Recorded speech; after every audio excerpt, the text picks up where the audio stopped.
Assalamualaikum warahmatullahi wabarakatuh. Selamat pagi teman-teman. Berjumpa kembali hari ini dengan Umi Surna dalam pembelajaran tematik. Teman-teman sudah melaksanakan sholat duha dan ibadah pagi lainnya belum? Jika belum, silakan dilaksanakan terlebih dahulu ya. Baru setelah itu boleh menyaksikan video pembelajaran yang Umi kirimkan hari ini. Oke teman-teman, hari ini kita akan memasuki materi tema 4 subtema 1 yaitu kewajiban dan hakku. Adapun materi yang akan diberikan kepada teman-teman hari ini yaitu kewajiban dan hakku di rumah dan juga kalimat salam. Sebelum masuk ke materi pembelajaran hari ini, mari kita membaca doa sebelum belajar bersama-sama. Bismillahirrohmanirrohim. Raditu billahi robba wa bil islami dina wa bi muhammadin nabiyya wa rasulah. Rabbi zidni ilma warzuqni fahma. Artinya, kami ridho Allah subhanahu wa ta'ala sebagai Tuhanku, Islam sebagai agamaku, dan Nabi Muhammad SAW sebagai Nabi dan Rasul. Ya Allah, tambahkanlah kepadaku ilmu dan berikanlah aku pengertian yang baik. Amin, amin ya Rabbal Alamin. Hak adalah segala sesuatu yang layak dan pantas diterima dan dimiliki. Sedangkan kewajiban adalah segala sesuatu yang harus dikerjakan dengan penuh tanggung jawab. Nah, hak dan kewajiban harus dilaksanakan secara seimbang ya teman-teman. Kita tidak boleh menuntut hak sementara kewajiban kita tinggalkan, ataupun sebaliknya. Oke teman-teman, pelaksanaan hak dan kewajiban dapat kita temui di mana saja. Contohnya di rumah. Rumah merupakan tempat ternyaman untuk berkumpul, saling bertukar pikiran, dan lain-lain. Nah, apabila hak dan kewajiban di rumah kita laksanakan dengan baik, maka akan tercipta keluarga dan rumah yang nyaman dan harmonis. Oke, berikut Umi sampaikan beberapa contoh hak kita di rumah. Yang pertama, kita berhak mendapatkan kasih sayang dari orang tua. Yang kedua, mendapatkan pendidikan. Yang ketiga, berhak mendapatkan perawatan jika sakit. Yang keempat, mendapatkan waktu bermain bersama orang tua. Lalu mendapatkan waktu bercerita kepada orang tua. Keenam, berhak mendapatkan perhatian saat belajar. Lalu berhak mendapatkan uang saku jika orang tua mampu ya teman-teman. Selanjutnya, berhak mendapatkan tempat tinggal yang layak.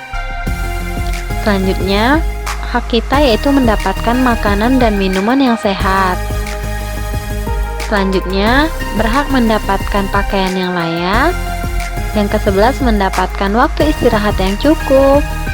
Lalu mendapatkan waktu belajar yang cukup. Lalu mendapatkan bantuan dari ayah dan ibu jika kita mengalami kesulitan. Nah, masih banyak lagi hak-hak yang perlu kita dapatkan di rumah. Nah, oke teman-teman, selain hak, ada juga kewajiban yang perlu kita laksanakan di rumah. Yang pertama, bersyukur karena telah disayangi oleh orang tua. Kedua, mematuhi perintah orang tua selama itu baik. Yang ketiga, membantu orang tua, kakak, adik jika mengalami kesulitan. Yang keempat, belajar dengan sungguh-sungguh. Yang kelima, kita wajib menjaga kebersihan tempat tinggal. Yang keenam, menjaga dan menyayangi orang tua, kakak, adik. Yang ketujuh, membantu pekerjaan rumah tangga seperti menyapu, menyiram tanaman, mencuci piring, dan lain sebagainya. Yang kedelapan yaitu wajib mendoakan orang tua setiap hari. Dan masih banyak lagi kewajiban yang perlu kita laksanakan di rumah. Oke teman-teman, untuk kesimpulan dalam pembelajaran hak dan kewajiban yaitu hak dan kewajiban harus dilaksanakan secara seimbang.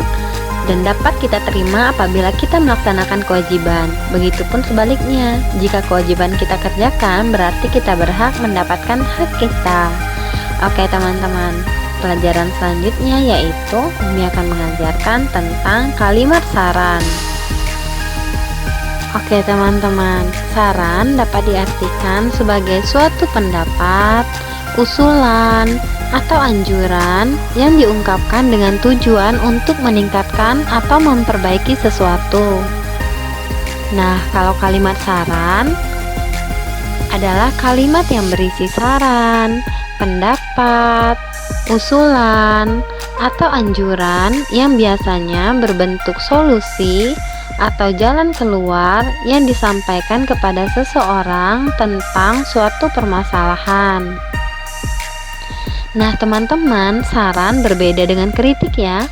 Kalau saran lebih ke menyampaikan solusi atau jalan keluar, sedangkan kritik lebih menyampaikan dan memberitahu adanya kesalahan-kesalahan yang kita miliki. Jadi bisa dibedakan ya teman-teman, saran dan kritik. Oke teman-teman, ada beberapa hal yang perlu kita perhatikan dalam menyampaikan sebuah saran. Yang pertama, kita harus mengetahui permasalahannya terlebih dahulu.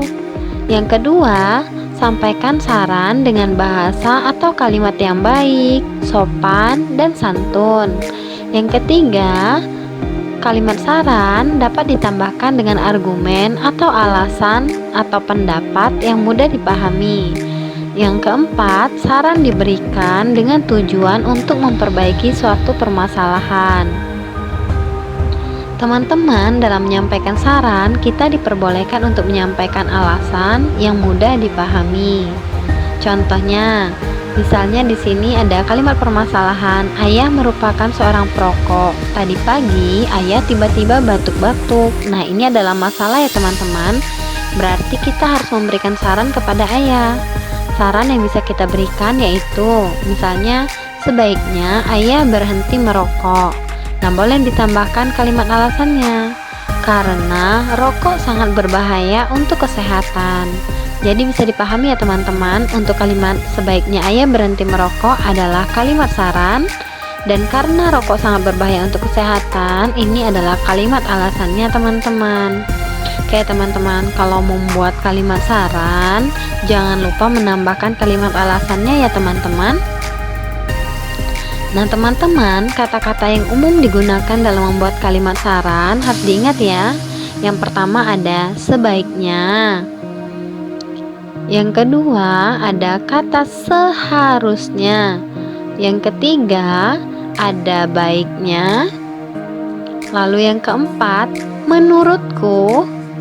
Yang kelima ada lebih baik. Yang keenam, saran saya. Yang ketujuh, usul saya. Nah, jika teman-teman ingin membuat kalimat saran, teman-teman harus memilih salah satu di antara ketujuh ini ya. Boleh sebaiknya, seharusnya, atau ada baiknya, dan yang lain-lain. Oke teman-teman, kita akan mempraktikkan 7 kata tadi untuk membuat kalimat saran ya. Contohnya, kalimat permasalahannya adalah Edo pulang kehujanan, baju seragam Edo basah kuyup. Nah, kalimat sarannya adalah, kita ingat yang 7 tadi ya teman-teman. Kita di sini tadi ada kalimat permasalahannya. Jangan lupa teman-teman, untuk membuat kalimat saran harus ada permasalahan terlebih dahulu. Nah, saran yang cocok untuk Edo apa teman-teman?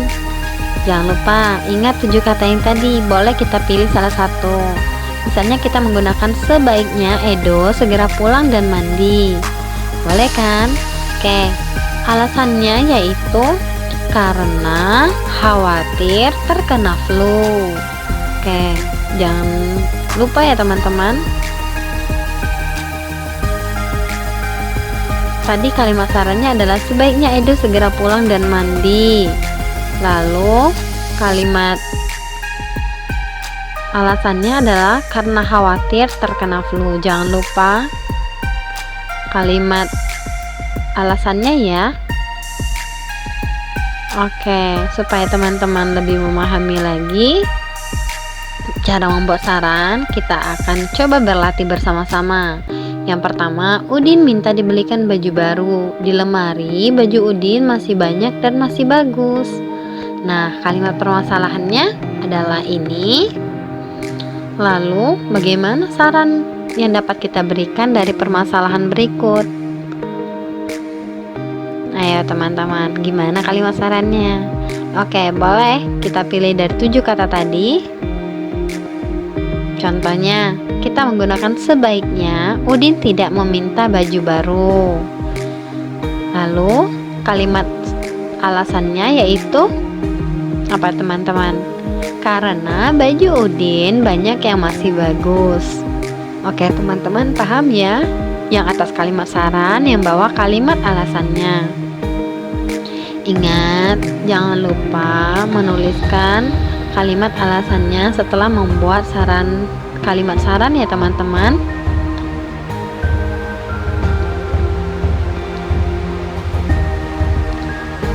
Oke teman-teman, untuk kesimpulan dari kalimat saran adalah dalam menyampaikan saran atau membuat kalimat saran ada beberapa hal yang harus kita perhatikan. Yang pertama, mengetahui masalah. Yang kedua, menyampaikan saran dengan bahasa yang baik.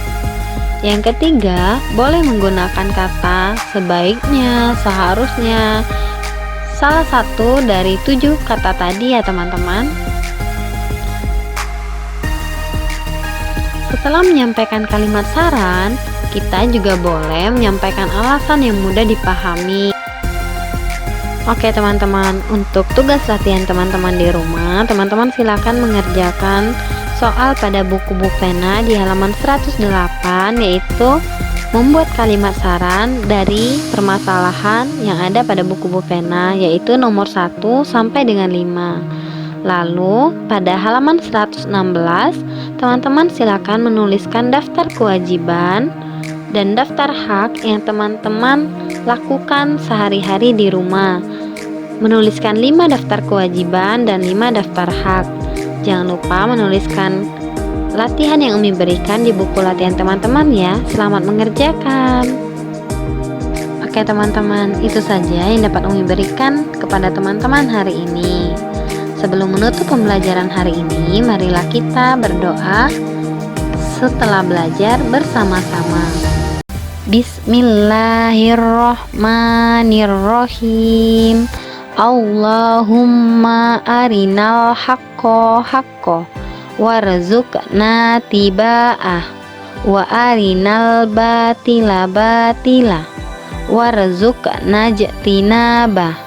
Artinya, ya Allah, tunjukkanlah terhadap kami kebenaran sehingga kami bisa mengikutinya, serta tunjukkanlah terhadap kami kejelekan sehingga kami bisa menjauhinya.